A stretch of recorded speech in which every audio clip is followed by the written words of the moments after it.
Засгийн газрын хурлаан дээр бол яг Эрдэнэ төвүүдийн 10%-ийг ашиг нөхцөлийн тухай хууль, стратегийн ордын 10%-ийг иргэдэд эзэмшүүлэх тухай, үн төлбөрийг эзэмшүүлэх тухай одоо ашиг нөхцөлийн хуулийн заалт байдаг. Энийг хэрэгжүүлэх ажлын хүрээнд эхлээд Эрдэнэтийн 10%-ийг ард түмэнд үн төлбөрийг эзэмшүүлэх, цаашдаа Эрдэнэтийн бас тодорхой хувийг ерөөсөө нээлттэй одоо олон улсын зах зээл дээр хөрөнгөний бирж дээр нээлттэй IPO хийж нээлттэй офсет компани болгох.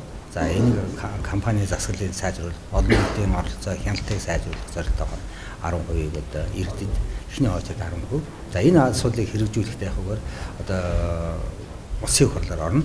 Улсын хурлаар одоо энэ нэг эцсийн хуулиараа шийдэх учраас улсын хурлаар орохын өмнөөс 10%-ийг эзэмшүүлэх мөн цаашдаа нээлттэй офсет компани болгохоор хэд хэдэн асуудлууд байгаа. Энэ асуудлаар холбох шийдвэрүүдийг сая засгийн газрын хурлаар тогтоолоор гаргасан.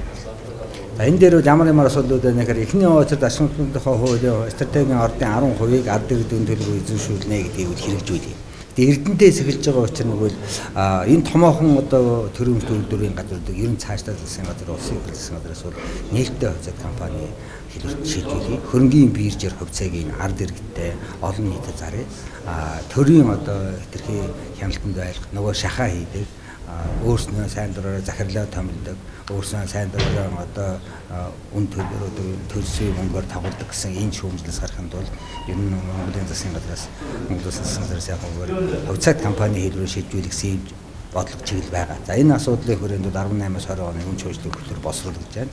За Эрдэнэтийн хувьд бол хамгийн том үйлдвэр манай нөгөө талаар бол ард иргэд сонирхдог цаашдаа хөрөнгөний биржээр гадаадын зах зээлээр сонирх юм магадaltaй. Эхний очоод стратегийн одоо ордын 10%-ийг ард түмэнд эзэмшүүлнэ гэсэн шийдвэрээ гаргаад улсын хурлд танилцуулъя. За улсын хурал дээр хэд төвхөртөл хувийг одоо хөрөнгөний бирж дээр нээлттэй одоо худалдаалах бай гэдэг тэр заалтыг нь улсын хурал эслэх шийдвэрлэнэ.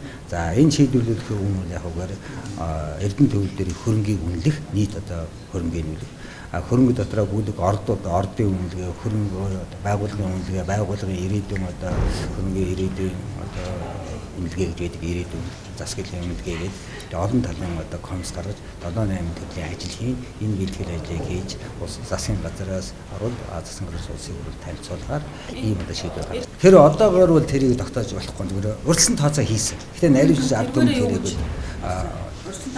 урьдчилан тооцоогоор зүгээр ашгийг бид нар тооцож үзэж байгаа. Гэтэ Эрдэнэт компани одоо бол нээлттэй байгаагүй учраас нөгөө хөрөнгөний бирж дээр нэг ширхэг хувьцаа бол тэдэн тэрийн ингээд гой компани 30 мянга гэдэг юм уу Монгол шууданд 670 төгрөг гэдэг юм байдагтай адилхан шууд тэр хөрөнгөний зах зээл дээр гарч ирээгүй учраас наривчлал үнэлгээ тогтоохгүй.